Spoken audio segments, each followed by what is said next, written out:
forte. E aí eu destacaria, né, a amplitude dos assuntos tratados no licenciamento ambiental, que a gente se dá conta disso a partir do momento que a gente precisa de licenciar, né, empreendimentos emergencialmente, como é a questão dos hospitais de campanha, que eu também vou chegar lá, a questão dos prazos no licenciamento, tanto os prazos processuais quanto os prazos materiais, que nos fazem repensar aqui, né, em caso fortuito, força maior, cumprimento de a atividade funcionando, o que é possível repactuar, o que não é possível. Os próprios trâmites processuais, aí a gente fala também da audiência pública, e eu acho que também fica a reflexão para novos procedimentos.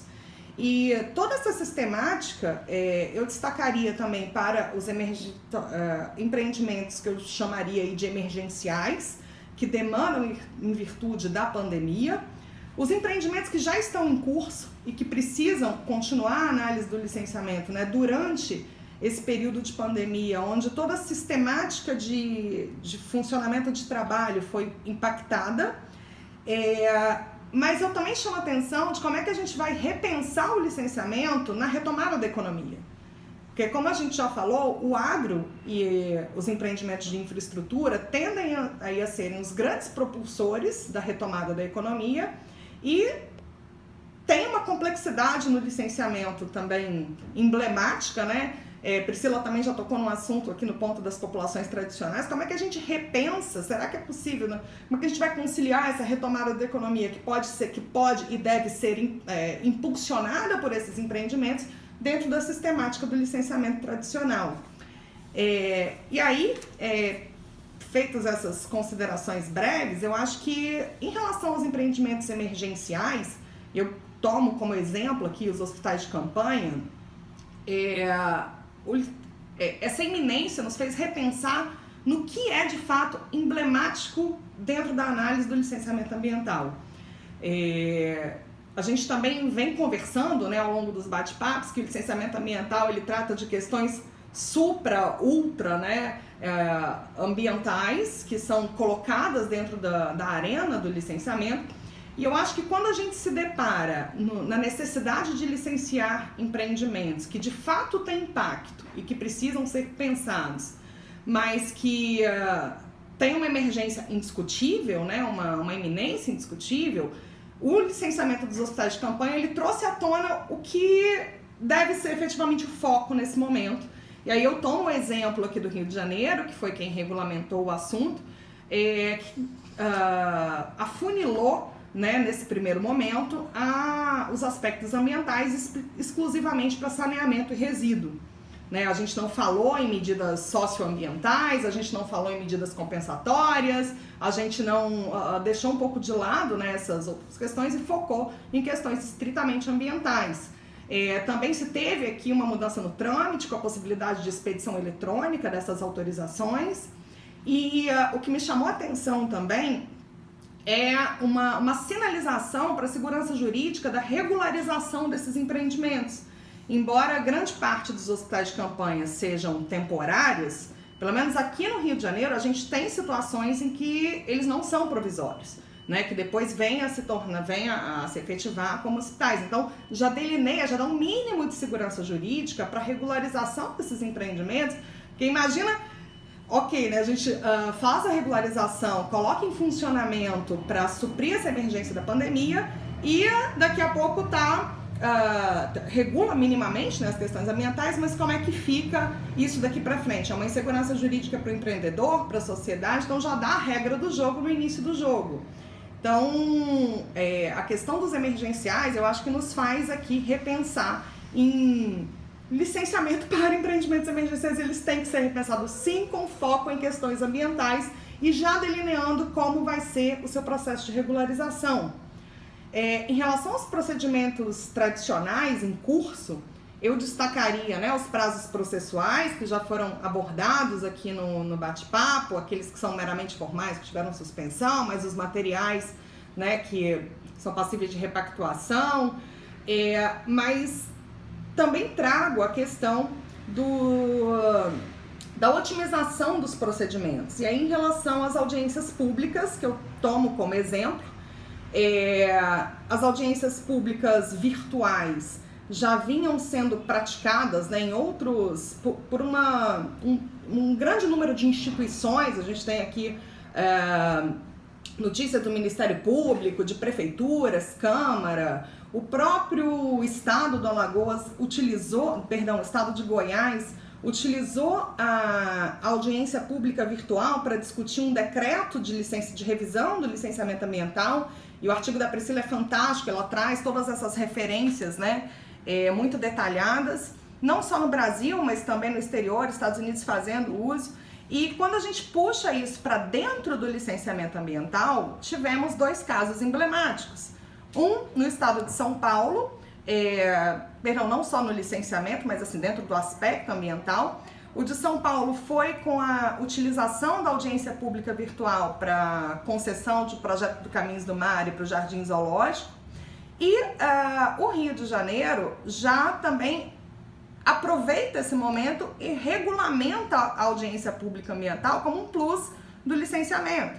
Num primeiro momento, a audiência pública virtual, né, a ideia central da norma aqui, que é trazida, é um complemento à audiência pública presencial, e aí com todas as vicissitudes, né, com todas as benesses de se aumentar a participação popular, de aumentar a abrangência aí da discussão sobre um determinado empreendimento, mas traz também um aspecto para a gente que causa um pouco de susto num primeiro momento, que é, na verdade, uma faca de 2 gumes, né? A possibilidade de audiências públicas exclusivamente virtuais durante o período da pandemia. Se a gente olha isso do ponto de vista de tudo que a gente está vivendo, né, está em consonância com essa nova sistemática de evitar contatos presenciais e mesmo assim continuar surtindo efeito, continuar o trâmite das nossas atividades normais. Mas, não sem razão, a gente também fica com receio de que nesse primeiro momento uma audiência pública exclusivamente virtual possa cercear ou possa atropelar algum procedimento de licenciamento. É normal, né, os 2 receios, então a gente vai sentir isso ao longo do tempo. E como é que isso vai ser implementado aqui no Rio? A normativa do Rio, ela faz uma restrição da possibilidade das audiências públicas exclusivamente virtuais quando a gente tem empreendimentos que impactam comunidades tradicionais. E aí eu sinalizo, assim, posso até usar essa palavra de sinalizar, que eu acho que esse talvez seja uma grande vulnerabilidade da norma. A Priscila colocou muito bem a questão das comunidades tradicionais, a dificuldade de identificar e como você trata essas comunidades. Eu também já participei de licenciamento de grandes empreendimentos, que assim, a gente identificava 60 comunidades quilombolas e o empreendimento já estava em operação na fase de renovação de LO e a gente se deparava com uma ação civil pública questionando que não eram 60, que eram 62. Então queria-se anular toda a licença com o empreendimento já funcionando porque tinha tido um vício de forma em relação à oitiva daquelas comunidades que não foram identificadas. Particularmente os quilombolas são autodeclarados, então não é trivial de se identificar, a gente não tem uma base de dados pronta para fazer essa identificação.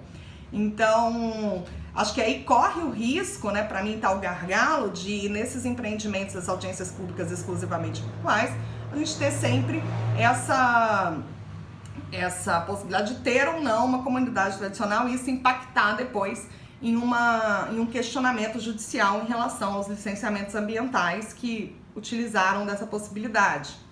E já caminhando para o fim, eu também traria aqui, nessa reflexão das mudanças do licenciamento, né, aceleradas pelo Covid, como é que vai ser a retomada da economia.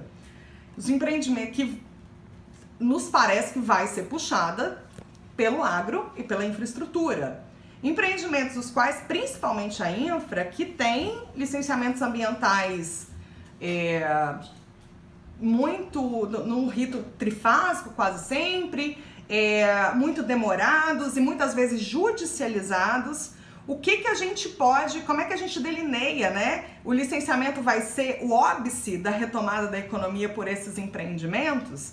Então, eu sinalizaria aqui que eu acho que voltando ao que o Teres colocou, o que fica do Covid pra gente, eu acho que a gente realmente tem que pensar em licenciamentos diferenciados ou de procedimentos diferenciados para abarcar o pós-Covid também. Acho que está na hora da gente começar a repensar o país pós-Covid.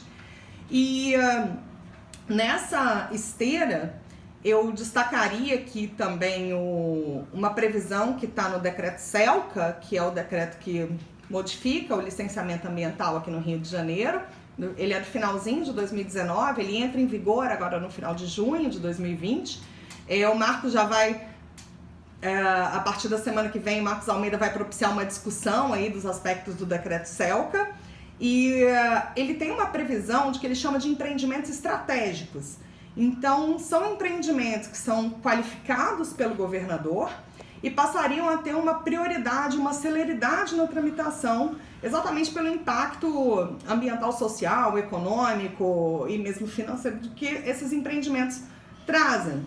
E aí, eu acho que talvez seja o início, né, de uma reflexão que a retomada da economia pós-Covid vai nos desafiar a repensar também o licenciamento em relação aos empreendimentos, e aqui estratégicos lato sensu, né? Não estratégicos só como tem o exemplo aqui no estado do Rio de Janeiro.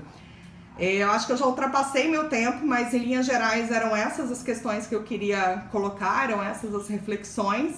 E mais uma vez, Marcos, muito obrigada pelo convite, um prazer e uma honra estar aqui, né, junto com todo mundo.